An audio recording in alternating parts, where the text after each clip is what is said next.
Dream, chase it, 'cause the dream wants you back. If you're gonna love somebody, hold on as long as Well, I want to thank everybody and welcome everybody to the newest edition of Carl's Corner. And I'm glad that little clip we were able to show. I want to introduce Frankie Rae. Last name is Testa, correct? Yes, yeah, Testa. Yeah. You hear me, Frankie? Yeah, I got you, buddy. It's a pleasure to be on here, man. It really is. Thank you for having me, my man. Yeah. This internet thing is like sometimes it gets glitchy a little bit, but yeah, thanks again for being here. I'm going to make sure we had that little video clip. We're going to be talking about music, and without talking about music, without listening to it, kind of crazy. So welcome. I have to say that I've noticed, I have to still call you. Don't mind if I call you a kid. That year, what, 20 years old? Oh, you're good. 19. Yeah, I've known you soon. We're getting close. Okay, so I've known you when you were a little guy. When I was back east, I was part of your family through another cousin of yours, and we won't go through all the other things, but always knew that you had a thing for music and the arts. And that little clip that we just showed, that you are studying music or engineering, but you have music, correct? Yes. So doing the audio engineering major with a minor in music business. Yep, at Belmont University. What school are you at? Are you attending? Belmont, attending Belmont University in downtown Nashville, Tennessee. Yep. Beautiful. Beautiful school. Give us a little bit of your background, what got you into the arts, and how it got you down to Nashville, and then starting your musical career. Yeah. All right. So I guess we start from the beginning. I mean, my earliest I would say intro to music was listening to the old doo-wop stuff. My grandfather had a huge impact on my life, and especially my music just category, my catalog, I should say. Listening to doo-wop was the biggest thing. Johnny Maestro and the Brooklyn Bridge, which is a lot of people. It's very hard to find somebody. There he is right there. It's very hard to find somebody that knows who that is, but you play Johnny Maestro and the Brooklyn Bridge's music, and I could probably sing or know the words to almost every song. Frankie, I actually met the man. You met Johnny Maestro? Yes. You are back in the late 90s. Man in the world. Well, if you see one of my, I did one back in October, a guy by the name of Johnny Patillo. Yeah. And if you know Johnny, you probably know about Danny and the Juniors. Yeah. Yep.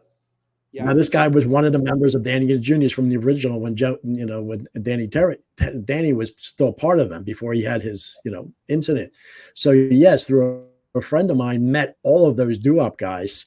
So yeah, so I've met him one time. They were playing at the Clarence Casino through a friend of mine back in the late 90s, early 2000s in Atlantic City. So continue. But yes, I knew that. Fantastic. So continue your story about your starting. Thank you, buddy. So Johnny Maestro on the Brooklyn Bridge was a big influence on my start as just learning music. As that went on, I started to get introduced into Elvis and Dion and Dean Martin, Sinatra, all those guys, just kind of, and everyone in between, and so that all came from the oldies radio that my grandfather would listen to as we would drive to go get food or, go fishing, something crazy like that. My uncle, Ray Curry, he is also a wedding DJ. So not just, growing up with my grandfather listening to his music, I was listening to my Uncle Ray's music and the stuff that he would DJ. And I always admired the work that he did at family events and weddings that we would go to. So I have to thank him for a lot of my more modern twist on things. So as time went on, we got into, I want to say, around sixth grade. And that is when I started to get more into the idea of theater. Saw that there was, theater offered at my middle school and decided to do it. It was only little small plays, maybe an hour long, nothing crazy. Started out, doing those plays. And then the summer of sixth grade into seventh grade is when I started at Main Stage Center for the Arts in Blackwood, New Jersey. And that's when I did my first musical. And very fast, I realized I was in love with not just the performing arts, but I was in love with the musicals, and more importantly, the music aspect of a musical. Seventh into eighth grade is when I did my first musical that I was able to have a role in. And I was blessed with a singing part in that show. And that's when I realized I had a voice. It kind of shocked everyone around me, including myself. If you ask anybody in my immediate family, like my mother there in that picture, you ask them to sing, it's very tone deaf. Uncle Ray's got a little bit of a voice, but my mother, sorry, Mom, she cannot sing. So, we tried to kind of go through the family tree after a while and try to figure out where is the voice coming from? Where is this natural vibrato coming from? And these are not things I'm necessarily patting myself on the back for. I mean, it's just kind of one of those things. It just happened, and we were in such shock that we wanted to find out why it was happening. You get a little scared when somebody can sing good, let alone great. So at the time, I was singing and doing a lot of singing. I would do it almost for 2 hours every day, and I think I kept up with that up until the end of high school, into college. And so having all that time, not just singing musicals and doing stuff like that, I was introducing myself to music all over the charts, all over the map, singing stuff that I heard on the radio, singing stuff that I found on YouTube, singing stuff that I found, working with my uncle, which once I got into high school, I eventually started to do. Started to apprentice for the Diamond DJs with Ray Curry and Sam Harris, and just kind of worked under them, alongside of them, helping them out. And so as that went on, I started to find my love for the technical side of music and learn a lot of cool things about that. They were able to give me some opportunities to go up and sing with the Blitz Band of South Jersey. And that was where I fell in love with the artist style of things, the singer-songwriter type of things. At senior year, it was, they got to make that big decision where you're going to go to college. And my mom was a big stickler on me going to college, as was my Uncle Ray and my Aunt Lucy. And so, they really supported me in really whatever I wanted to do. Was I going to stay in state? Was I going to go to community college, or was I going to leave? And I told my mom the whole idea of, leaving was kind of a, big deal for me. Going into high school, instead of going to the high school that everybody else from my middle school and elementary school went to, I decided to go to a trade school, which I did at Camden County Technical Schools. And what we did there was I was a part of the Performing Arts Academy. And so being a part of that, making that leap and that transition, meeting different people was kind of a big thing for me. And it helped me kind of open up a new chapter in my life. And I think it helped me be a little bit more comfortable with performing.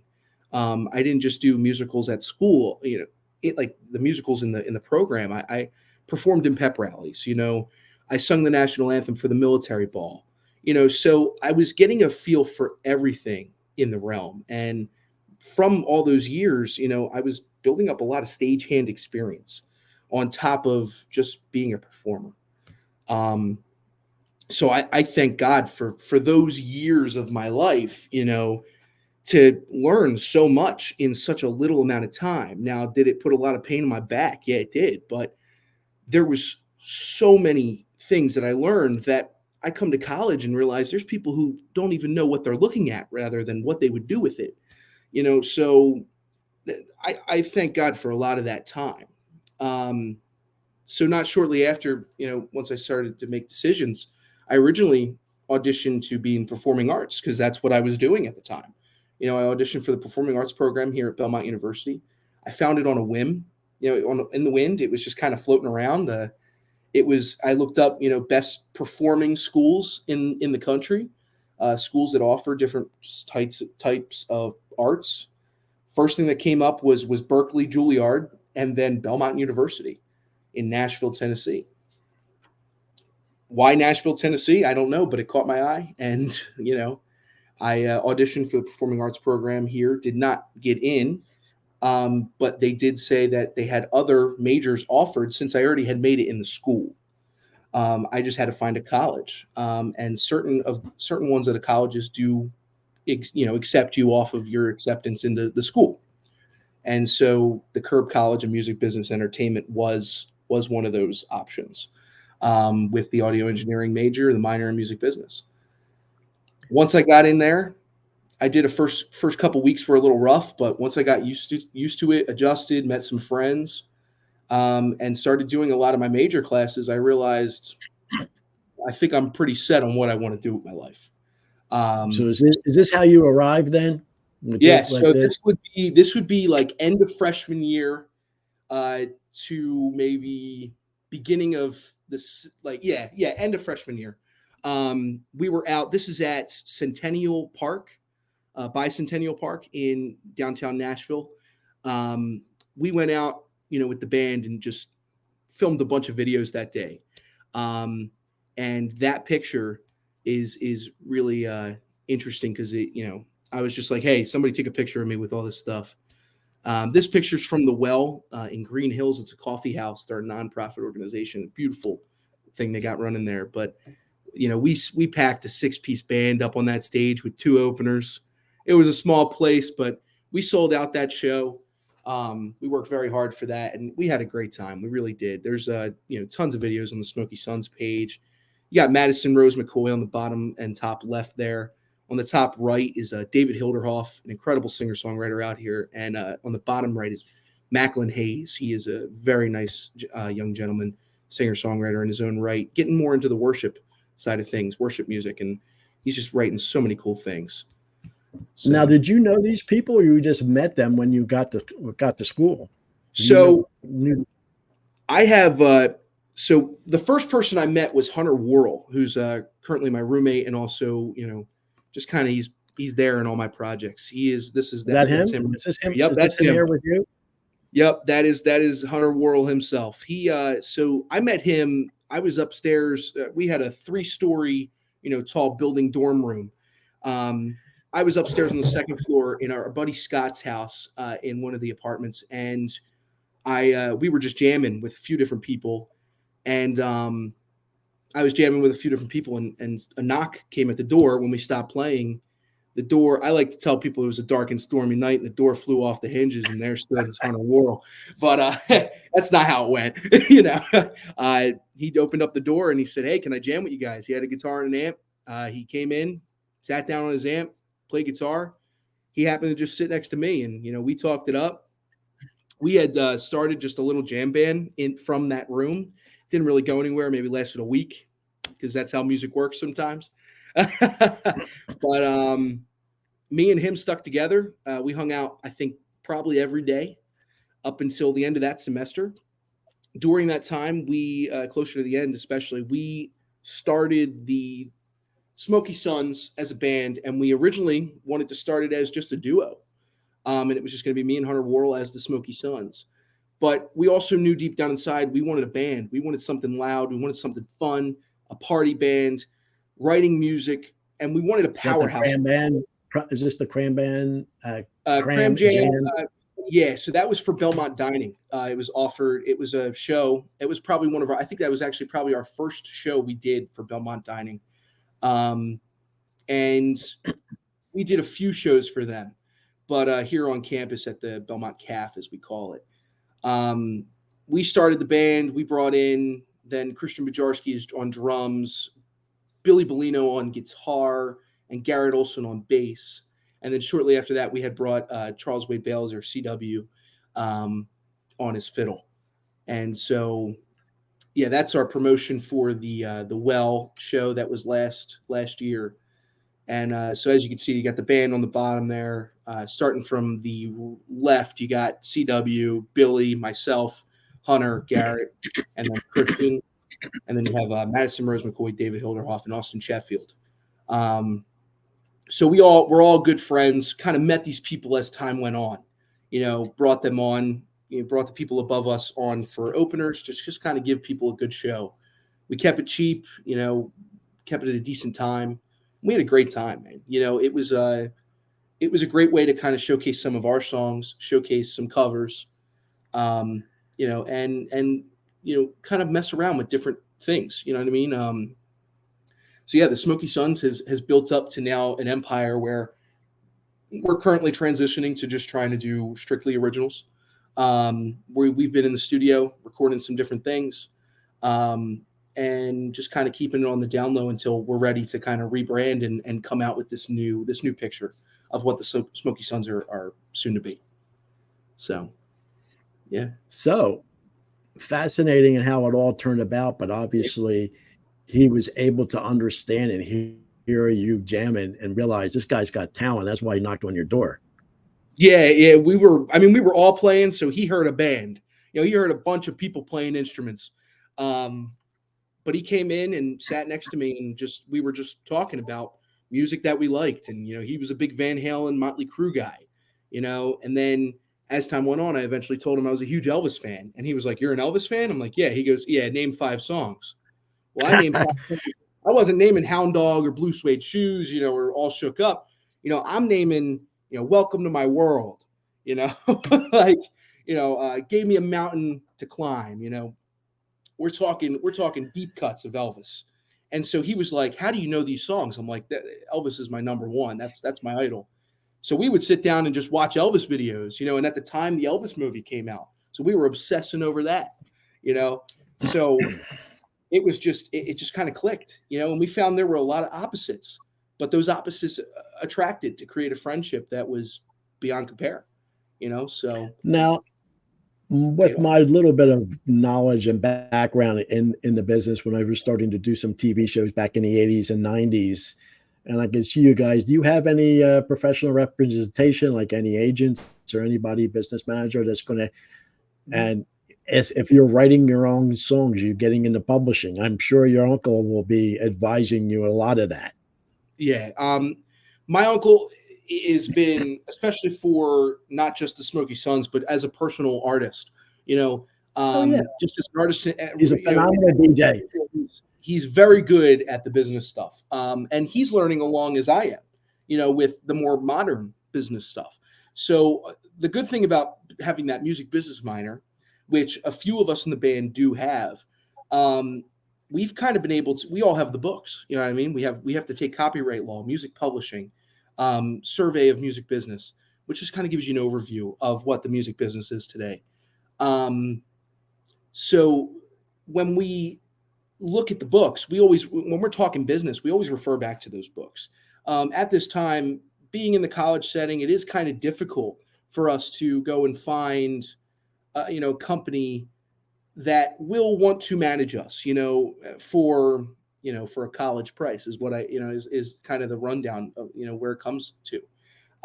We are in the look for management, but as of right now, we kind of been able to hold our own for a little bit, just until things start to pick up. And like I said, at this time, we are working on our own music. We're writing, we're taking our time with that. We want it to sound as good for the audience as much for us, So, yeah, it's been a pretty good ride so far, and I look forward to the future for it, for sure. Well, it's interesting. I have a little, part-time things I do here in California, and down about 20 miles south of me, there's it's actually the Southern California's winery. It's called Temecula. I don't know if you've ever heard of that, but they have an old section they call Old Town Temecula, and they have everything is like Western and things like that. Yeah. But they have this huge, I don't call it a concert hall, but it's on Thursday nights. They have lines around doing, all country stuff. And Yeah. I'm saying to myself, well, if he ever gets somewhere, I actually know the person that owns the place to book you guys in there. So when you finally, I would handle your West Coast dealing, Hey, you know but what? I'm all right with that, man. That sounds good. I mean, we can always sit down and talk sometime about, getting myself and a band out there and go and party rock. That does not bother me. look, Take a weekend trip or pick something. my brain. I know your uncle comes from a different way, but I was doing, 40 years ago, that TV show, California East Dance Party. It was under Yeah, 21 teen nightclub. Now, I don't know if you've seen any of that.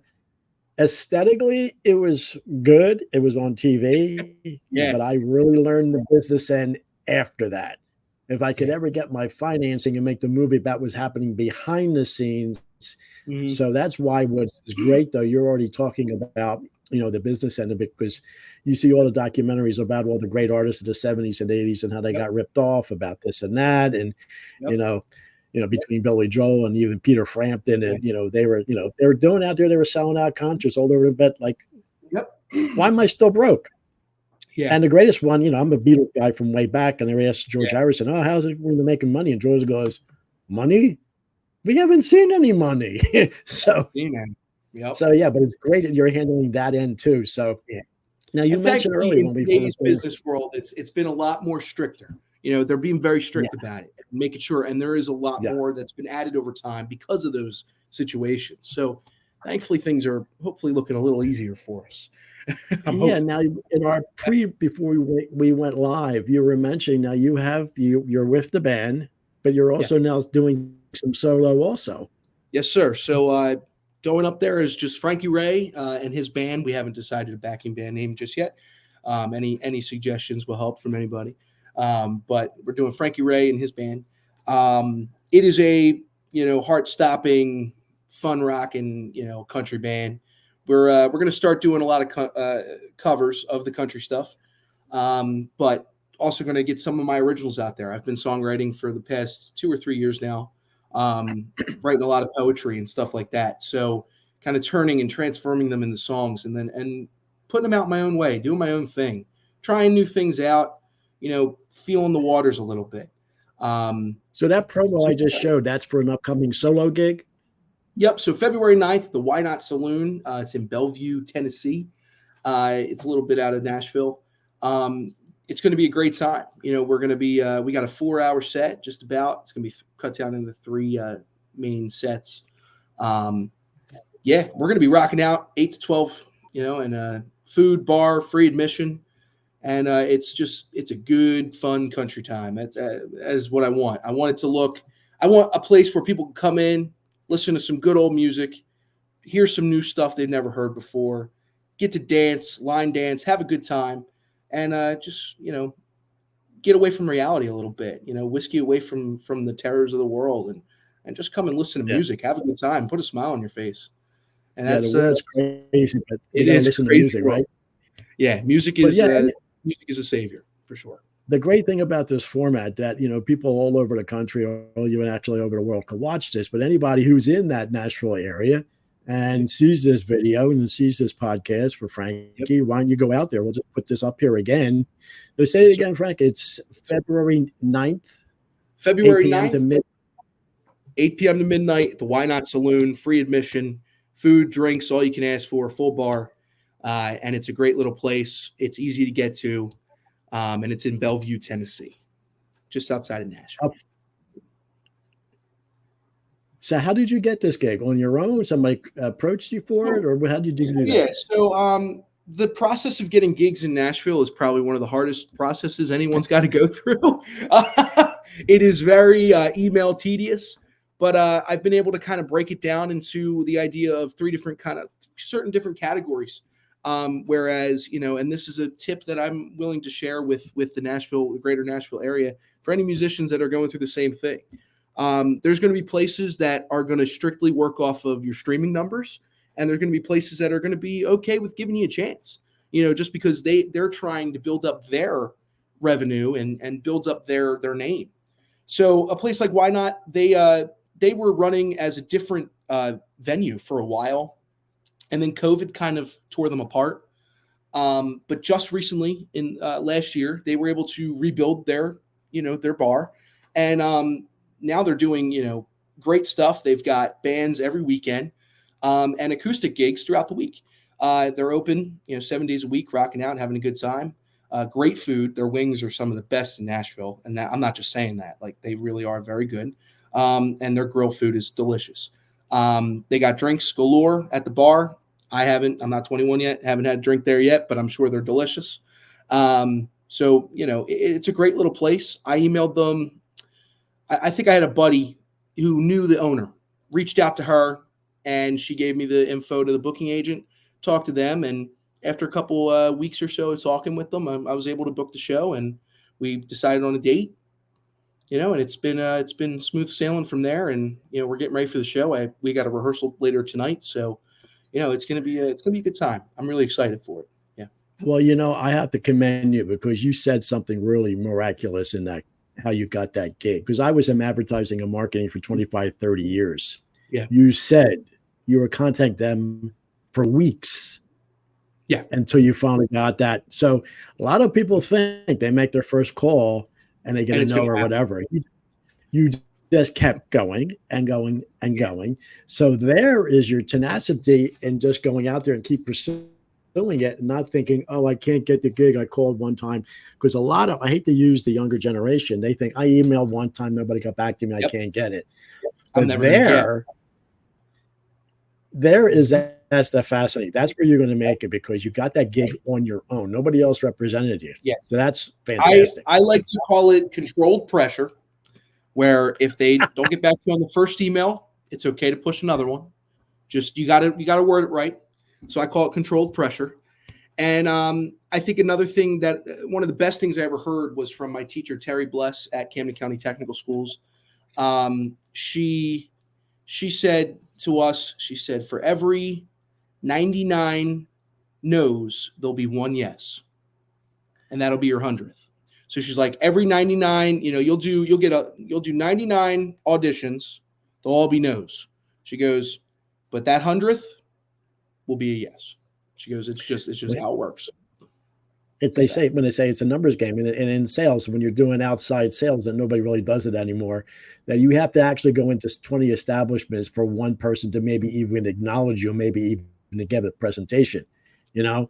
And then when you're selling yourself, but that's where I'm saying you are going to go, and that's commendable because I'm always curious. Well, how did you get that gig? And how did this happen? Because you see all these documentaries, and they say all of a sudden this happened. And that happened. Well, somebody had to put that together. The documentaries cut out the whole, year-long process. I think it was Alabama performed 7 years. Yeah. They were a bar band for 7 years before they got picked up. They weren't getting gigs every day. I was just fascinated that these documentaries that just on Netflix, they had the one about Clearwater, and I'm sure maybe they're one of your favorites. Yeah. And I always assumed all their songs sounded of the Bayou down in Louisiana. They never set foot. They were from California. They were from the San Francisco area. Yep. In the beginning. Yeah, I remember seeing something like that. It's insane. Yeah. So I mentioned, I don't know if I said this in the beginning, but I might be repeating myself. But when I heard you and I saw you perform, I see a little bit of Blues Traveler. Yeah. Dave Matthews. There you go. And Hootie and the Blowfish. A combination of all three. And they basically were bar bands. One was in North Carolina, was Hootie, and Virginia was Dave Matthews, which I saw them at the old Spectrum in Philly in '96. Just blew me away when I went on the first one Saturday Night Live. So, and I said, wow, there's something here. But now, did you automatically go in as the lead singer? I know how bands work. So, I mean, when I first started at college, my instrument hand wasn't that great. I wasn't as good as the guitar as everybody else. I wasn't as good as playing the drums. These are things I had messed around with at home. I have a little home studio that I have a piano, an acoustic piano. I have an acoustic drum kit. I got a bunch of guitars, just stuff that I built a collection of over the years. And just started playing instruments and tried to get at it. The guitar was the one that I really admired the most. I tried it, and then I think a week in, I said, yeah, I'm done. I dropped it, and then I think I wound up picking it back up maybe a month later. Something about it. There was a song I heard and I knew it was easy. And I said, you know what? I'm just going to do it and I'm going to do it right. I learned it. Once I got those chords down, I don't think I could put the guitar down to this day. I mean, I'm still going. So at the time that I started here at Belmont, I didn't really have much instrument. So I knew being the singer was going to be a big deal. But I also, I kind of knew my worth. I knew my value, and I didn't want to overdo it. I didn't want to over push my voice. I didn't want to waste my voice on anything that would necessarily hurt me. You know what I mean? So I kept it down for a little bit and would go and sing with little jam circles that showed up around school, and just met people, and that was the best way. We have a bird cage at Belmont, which is kind of like it's a big jam hot spot for people to just show up and jam when it's a nice day outside. So what we did was it was just what we did. And then came a couple opportunities to grab that microphone, and it went south from there. It just kept going, and I built up my voice to be what I wanted it to be. I started working on my country twang. And I've had, thankfully, I'm blessed to say that I've had people tell me that, they would never expect me to be from New Jersey. My buddies call me Frankie Dunn. They think I sound like Ronnie Dunn from Brooks and Dunn. I don't hear it, but my buddies joke around and say they call me Frankie Dunn. I always thought that was funny, but we have a good time. Yeah. I'm not here. People from New Jersey.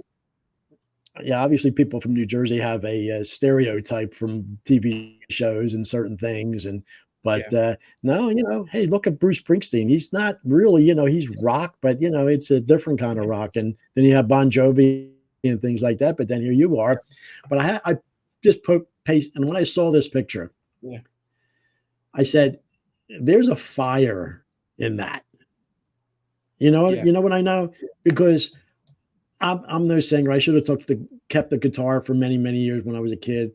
But we've all been to karaoke, and people just sing, man, that's singing for real, So that's where I said, hey, there's something here, and I could see probably within a couple of months to a years, whatever, you're going to be on a big stage, And I'm not saying you're going to be.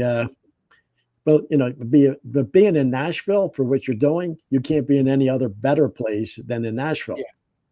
Nashville's a 10-year town. That's what everyone's been saying.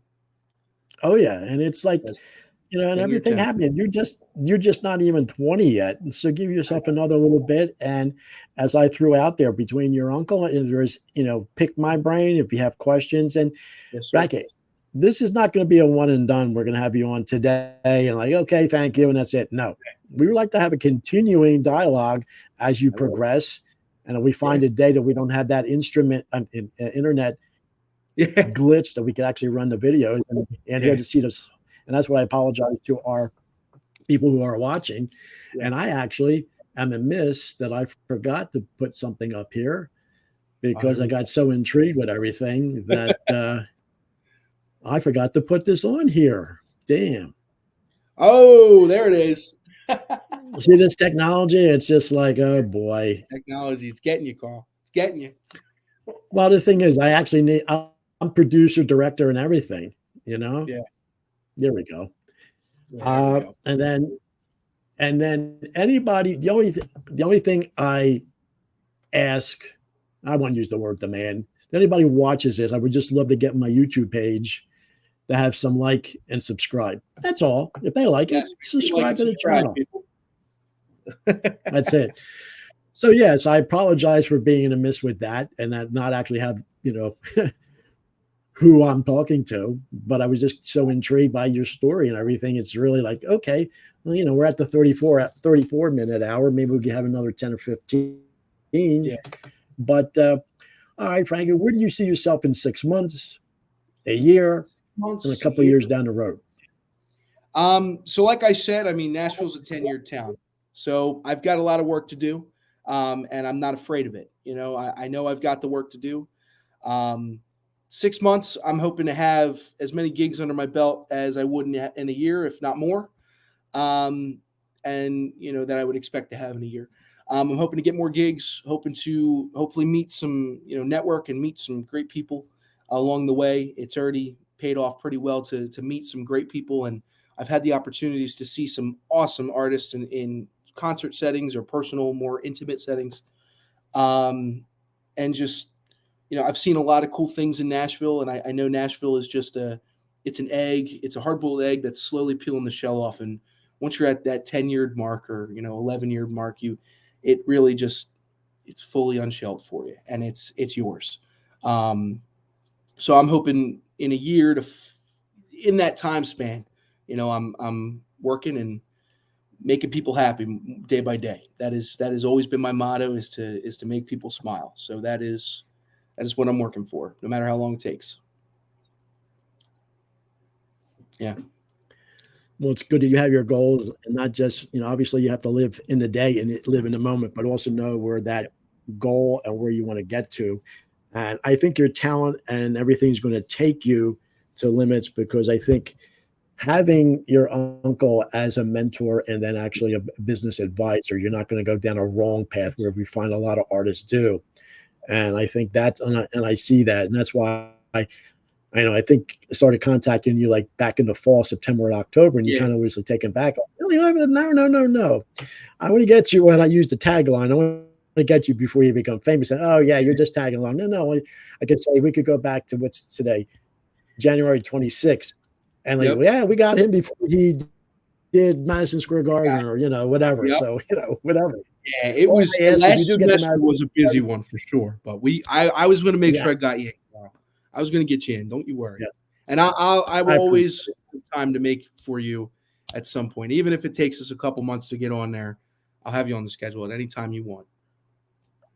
And That's it. And like, just why do you just like reach out and say, hey, I'm going to be doing this. And actually it's a promo because I'm here in California. And if you want to do some kind of like your own little podcast, I could remotely produce and direct it for you from afar. I don't even have to be on. This technology is amazing. Yeah. That Johnny Patillo, who's and I talked to him last night because he's really close friends with Tony Orlando, and Tony Orlando just retired, and he might be wanting to get on there and talk about things, talk about the music business in that regard. So I'll be looking out. That's where I see it. Yeah. Yeah. And I'm not saying that's going to happen, but people were saying, well, what are you doing this for? I said, but look, I'm at this age. Can't believe I hit the big 7-0, but I figured, I have something to say. This is a way to say it. Yeah. Thank you. And the thing is, there's a lot of fascinating people that have their regular lives that everybody has a fascinating story to tell. And I think I'm pretty decent as a moderator, but I think somebody young and has their whole life ahead of them, especially in the musical, I have a second life that I thought I was a big rock star. Now at this age, I own all these businesses and I'm a producer, but this is who I am. But if I could talk to potential people, it's really kind of cool. So, So Frankie, please, I don't want you to be a stranger. Keep me updated with stuff. And obviously I'll be seeing stuff that's going on. And then anytime you want to promote anything besides your current, what's going to be going on. So let's go back to that before we say goodbye and sign off. I thank you for the opportunity, buddy. I truly do. And I'll be in touch if there's anything coming up. But for right now, all I've got for you guys is look out for the Smoky Sons music and definitely for Frankie Rae. If you're in the Nashville area, come check out the show. Again, it's free. It's going to be a great time. And, keep a lookout on my social medias for all the fun stuff. And I'll be sure to share this wonderful podcast on there as well, and future ones too. So I'm really excited for the. Now, you don't have anything scheduled with the band yet? Now, we're currently working on music in the studio. So it's been a lot of studio time. We're taking our time with that. So once we're done rebranding, we'll be hopefully able to kind of start kicking up the gigs. And we have some places that we have in mind that hopefully will want to work with our pitches. We got to pitch some gigs to certain places. They're kind of you get one of those categories of a place that wants you to pitch stuff to them. So, if they like it, they think it's good enough, they'll bring you on. So we've got a good amount of places. Now, are you going to have any original material that you're going to have coming out on streaming? Or I know we don't do, records or We don't do 45 records no more, or right? albums. Now, you I'd gonna have hope anything coming out? so. For the Smoky Suns, we are in the talks of a single release and then an EP release, if not an album. And then for Frankie Rae, I will be in the studio sometime this year, getting a couple singles recorded and some demos for different other projects, but hopefully enough to kind of master and possibly release an EP. So be on the lookout for that stuff. It's going to be on all streaming platforms. And for my personal projects, I'd like to maybe even try and get some CDs printed and some vinyl. So be on the lookout for them. I'll have a merch store, and we can talk about purchase and all that fun stuff when it happens. What an awesome situation would that be? Well, the key is if people that write their own material and it's really good, that's the key. When they can write their own material and it's good and really touches people, then that's really when you have a creative artist. So, Frankie, first of all, I want to thank you for being on here. I think we touched the surface, just the surface about who you are, where you came from, and where you're going. But I think in subsequent ones we could expand more, give us updates on anything coming up out of the studio or any kind of gigs. And even if we don't do a podcast, you could just send it and I could just put it on there. And with my other friend, just on a phone, you could probably just do like a little video. Hey, did you watch me on Karl's Corner on there? Look for the next one that's going to come up. Maybe do a little promo thing so we could do something like that. And we can put it up here. And hey, wherever it goes, but you never know that one person might be seeing you from somewhere and say, hey, I like that guy. Let me talk to him. So, and if anything out here, if you start touring East Coast, and if I can help out, if you start coming out to the West Coast, I could probably help you out here. Yeah, I would love. I've been telling everybody, I want to travel the country. I want to travel the world at some point, but the country is the first start. And I have some good. One of my bandmates in my personal project, Colin O'Connor, lives out in Modesto, California. So I'm hoping to hopefully get out there at some point in the next couple of years to be able to go check things out, see what it's like out there, and maybe hit the other states on the way down. So, I actually came out here. It's a beautiful country. I came out here twice. The first time my cousin moved out here in 2018, I came out here in November. Driving the country out here, it's majestic. Now, especially where you're at, coming through Virginia, Maryland, Virginia, Tennessee. I drove through Nashville, then in through Texas. Beautiful. Once you come out here, get past Oklahoma, it gets that orange color and more. And but this is a whole nother thing. And I got out of there because I couldn't handle the weather anymore. I thank God everybody back east handling the wintertime and scraping and shoveling. No more for me. California's crazy. It's expensive and everything, but it's weather, and the sun's out here, beautiful. It's going to be in the low 60s here, and it's fine. So beautiful. In closing, anything else you want to say in closing, and help you promote that again? Just thank you, Karl. Thank you for this opportunity. If anybody is out there that wants to talk about music or has any questions, wants to talk about business, anything like that, just feel free to reach out. If you can't get to me from my social medias, reach out to Karl and he can get you my phone number. I'm a very open guy, very open to talking to people. So just anybody reach out. It's, and you want to talk about anything. And other than that, I hope everybody enjoys the music, and I'm excited to see where we go. So. Yeah, and give my best to your uncle, your mom, and everybody. And I'm sure I'm sure you let them know that we're going to be. Oh, they're going to be watching. Don't worry. They're already let them know. hi. I'm going to check this out. Yes. So I'm going to go through this. I'll send you a text when I schedule it. It'll be either later tonight or first thing in the morning tomorrow on Saturday. So awesome. On that note, Frankie, till next time, I appreciate.